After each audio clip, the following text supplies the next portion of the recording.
Right now, the US is a car driving into a wall with our foot all the way down on the gas. The federal administration is proposing a $7 trillion budget next year. We have $33 trillion of national debt. That number has swelled since COVID and in the years following due to the launch of new programs and other stimulatory effects, spending by the federal government. And the problem with having too high of a national debt relative to national GDP is the way that a government pays their debt is by taxing their economy, taxing their GDP. And there's a natural limit to how much economically you can actually tax the economy. Once you increase taxes too high, investment declines. Once you tax investments too high on individuals, people leave. We saw this with the launch of the wealth tax in France. There's an attrition of capital, a hiding of capital. All of these factors aren't necessarily about people being bad and doing bad things.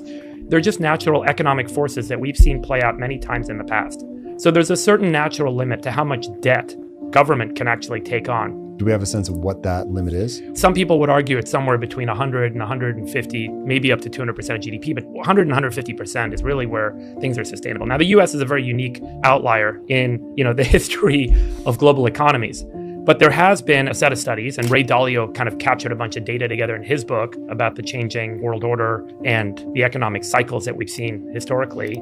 6 times in the last 500 years, we've seen these sorts of things. So I think that's the thing that makes me worried is at some point, spending at the federal level gets so high and debt levels get so high that it's really hard to come back from that money printing that's needed to support paying that interest and paying that debt. And right now, inflation is being fueled by the stimulatory effects of these programs.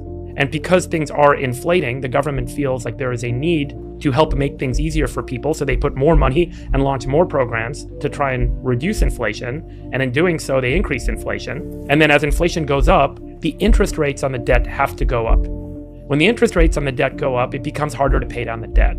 And so our $33 trillion of debt, a good 50% of it is getting refinanced now, where the interest rate moves from an average of about 3% to 5%. And when that happens, 2% increase in interest on $15 trillion, that's another $300 billion of interest payments a year. And this year, we're already paying $1 trillion just in interest on the debt that the federal government owes to its bondholders, to the people that own treasuries. So we're getting to a point that it becomes really difficult to actually stop the spending, pay the interest, and or reduce the debt levels. And that's how these spirals kind of have played out historically. And every time it's played out, whether it was the Dutch or the English or, whomever you want to kind of look to, there was always this, it can't happen here. This is the leading global economy. This is the reserve currency of the world. It's not going to happen here. And every time the natural forces of arithmetic played out, that's why I'm so worried. I think we are fundamentally driven by this concept that I think is best phrased as desire. It doesn't go away. Humans never stop wanting.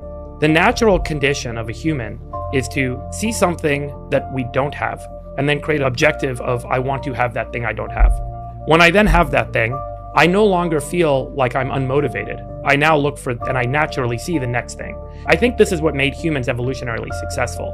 We were able to then scout out the next meal, scout out the bigger building, scout out the better cave, and it allowed us as a species to continuously progress, expand our population, and succeed and thrive on this planet. But the unfortunate reality is that tuning, that biological tuning, has this effect where no one is ever actually fully satisfied with the things they have. Satisfaction comes from the change in the things that you have, the delta. And the delta from year to year is what drives happiness. And in a voting system, in a political system, it drives how people vote. That if my income isn't going up by 10% per year, I am unsatisfied. And there's a lot of good behavioral social studies on this. There was a study done years ago, which I think has been disproven since, but it does a good job, I think, of explaining this, which is up to a certain limit of income, people are unhappy and they get happier with more and more income. After that limit of income, where all of your basic needs are met with respect to being able to pay for your food, your housing, medical, and take care of your family, your income is no longer your predictor of happiness. Your change in income is your predictor of happiness. So if we start with that premise of human behavior, the federal government in the United States now has an incredible role in supporting a lot of people through active programs that pump money into businesses. So the government is a customer of many businesses, or employing many people that end up working directly for the government or under government programs. I tried to pull together all this data a couple months ago, but something north of 30 or 40% of the US working force is touched by the government as a customer of their business, their primary customer of their business, or as the employer of those individuals. So the government has been a big driving force for economic growth in the United States over the last 250 years. But we're now reaching a point where in order to sustain that system, where people have their income and their livelihoods improved year after year because of government intervention and government policy, it's no longer kind of sustainable. A lot of people in the United States are dependent on Social Security and the income that comes from Social Security. That program on its own is forecast to go bankrupt in 2033, Wow. Independent of a lot of the issues we're dealing with in the debt and spending and the rest of the government. The Medicare program, the costs continue to climb, continue to mount, and a lot of people are dependent on that program for their healthcare needs. Those are two federal programs, a very large percentage of federal spending. How do you get voters, where there are tens of millions of people that are dependent on those programs, to vote to reduce those benefits? They simply won't. And it's why neither Democrats nor Republicans, and I'm not advocating for it at all. I'm not advocating for reducing those programs. I'm just pointing out the simple reality of how a democracy will work in this circumstance, which is those individuals don't want to give up those benefits. They don't want to give up that income. They don't want to give up that medical care. It was promised to them. They invested in those programs for decades. But the government and the way that the system has been set up has now made it, very difficult because we have to take on more debt to support those programs. And then we have a lot of other stimulatory programs, a lot of other systems where the government is the customer of businesses. They are spending money to buy stuff from those businesses. Medicare is a good example. They buy a lot of pharmaceutical drugs. The system is challenged because if I'm the government, what's my incentive to negotiate for a lower price? I can go to Congress and get a bigger budget next year.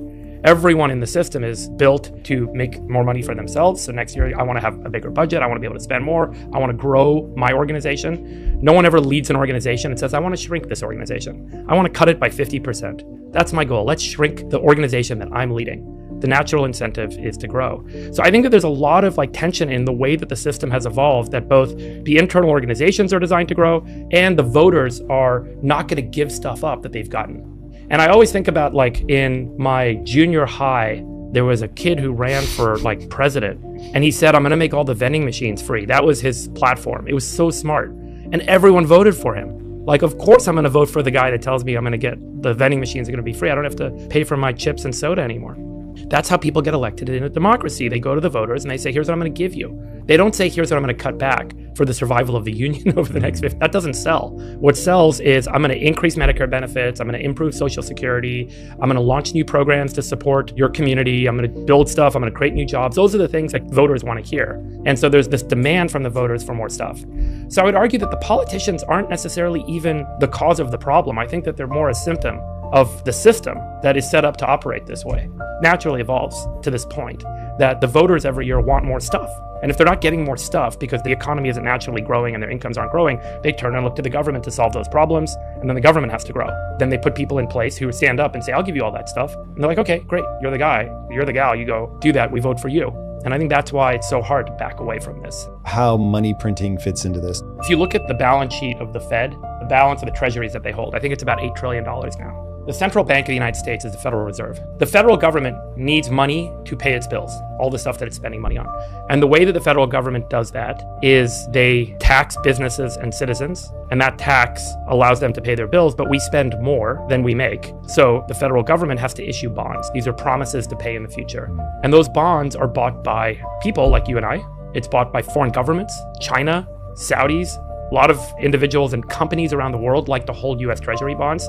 Right now, Treasury bonds are a great yield. You can get 5% interest by buying U.S. Treasuries, and the federal government guarantees they're going to give it to you. That's the word of the U.S. Treasury, which is historically been considered a risk-free asset.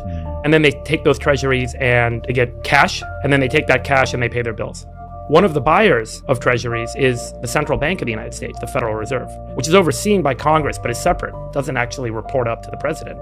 The Federal Reserve has this ability to buy treasuries and issue money, issue cash that they don't have, right? So the Federal Reserve has this ability to print the US dollar. Historically, they've been buyers of treasuries, supporting the market for the federal government to be able to issue debt to pay their bills. And then as more money comes into the system from the Federal Reserve, which is effectively created out of nothing, that money flows its way into the economy. And if you have, for example, 30 trillion US dollars floating around versus 10 trillion US dollars floating around, things are going to inflate because there's more dollars to spend on stuff and the cost of things will naturally go up. That's a super, super duper simplified way of kind of explaining the system. So the Federal Reserve, the central bank of the United States, issues money almost on a loan basis to banks. and buys treasuries with the expectation that at some point the US government's going to pay them back. So that's the economic relationship between the central bank and the federal government. And the way that money then finds its way into the system, the federal government can't just print the money, the central bank can, and then those treasuries get held by our central bank, and that money finds its way into the system. So at some point, you can look at the total amount of debt of the federal government and think like any household, how much debt can you afford each month? And at what point are you going to go broke? That's one way to look at it. And another way to look at it is that in order to overcome that, there's going to be a lot of money printing because the Federal Reserve can just buy all those bonds and issue that money. And then that money just finds its way into the system. So there's a question at which point there's too many dollars that get printed. This is the part that people don't understand. Yeah. So there's a magic thing that happens when the money is made up out of thin air, completely fake, untethered to anything. It is literally just entry into a database that they decide to click clack, and now that money technically exists. Why isn't that awesome? We can just make more money, just keep making more money, make the budget bigger every year. Let's say that you and I have $50 each, and we're the only people with money. And there's a guy over here selling sodas. We know we can buy those sodas now, and he's only got 4 sodas to sell. We really want to buy all the sodas, so we eventually end up paying $25 each for a soda. Okay, there's 4 sodas, $50 each. Suddenly, some guy shows up with another $100. Let's say the other guy shows up with $200. Now he's going to start competing for those sodas. And the guy that's selling those 4 sodas is like, hey guys, suddenly the price is $75 a soda because there's more people that want sodas and there's more cash available. So that's how the price of sodas inflated. That's what happens when there's more money that floods into the system, is that the purchasing power of the existing dollars in the system goes down because there's now more money competing for some number of assets or services that are being sold. So the price of assets and the price of services goes up and the value of the dollars goes down, which means that the value of your savings, the value of the stuff you own goes down. And this is particularly true for the majority of Americans who are not big asset holders, right? They only have more than half of Americans can't pull together $1,000 for an emergency. If the value of dollars go down and their incomes aren't going up, they're deeply hurt by that. People that own a lot of stuff can take their assets and they can buy inflation-hedged securities or inflation-hedged assets. Like you could go buy timberland, you could buy gold, or you could buy Bitcoin, which a lot of people argue is a great inflation hedge now. Those assets, because they're fixed in supply, they will go up in dollar-denominated terms. Wealthy people can handle inflation. The majority of other people cannot. And inflation really hurts the economic growth because now people spend less, they have less money to spend, businesses shrink and things go bankrupt. So inflationary cycles are very damaging to economic cycles. I'll make a statement. You tell me if you think this is fair. Money printing is legalized theft from the government. They are stealing not your dollars, because you're going to have the same amount of dollars in the bank, but they are knowingly stealing your purchasing power, which is the same, in effect, as just taking money from you. Yes. What I will change about your statement is I will expand the definition of government to the people that were voted into government by the people that voted. And this is what's so important to understand.